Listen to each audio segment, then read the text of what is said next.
This is Dan Seifert with The Verge, and we are here in Barcelona, Spain, checking out the Samsung Galaxy S5. This is the company's latest flagship smartphone. It really looks very similar to the S4. It's got a very similar design language with rounded corners, a metal trim alongside. The only major difference with the hardware here is actually on the back. The back features a new soft touch finish with a dimpled pattern. It really feels a lot nicer than Samsung's older glossy finishes. It feels very similar to the Note 3 but without the leather look. But otherwise it feels pretty much just like the Galaxy S4 in your hand. Hardware-wise, it's a little bit different. It's got a 5.1-inch display. They got a capacitive button for multitasking here and a new fingerprint scanning home button on the front there. On the back, it's got a 16-megapixel camera, an LED flash, and a new heart rate sensor that uses your fingertip to measure your heart rate. You can still take the back cover off to access the battery, your SIM card slot. It's got a micro SD card slot as well. 2800 milliamp hour battery that Samsung says gives 20% better battery life than the Galaxy S4. Inside, the Galaxy S5 has a quad-core processor. It's 2.5 gigahertz, 2 gigabytes of RAM. It's really fast and responsive.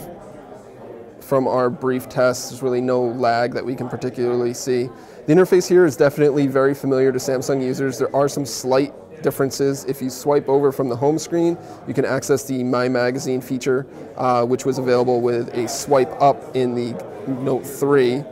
But otherwise, it's a pretty standard home screen. The settings menu looks a little different. The tabs are gone for a more icon-based approach, and it is running Android 4.4.2. But otherwise, it's definitely a Samsung phone. It's got all of Samsung's apps and helpers and things like that. The new thing here is S Health has been greatly improved.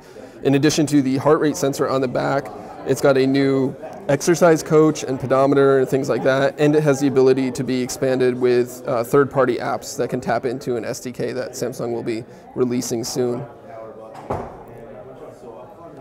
The heart rate sensor uses the sensor on the back here, and you just place your fingertip on it, and then it will give you a reading for your heart rate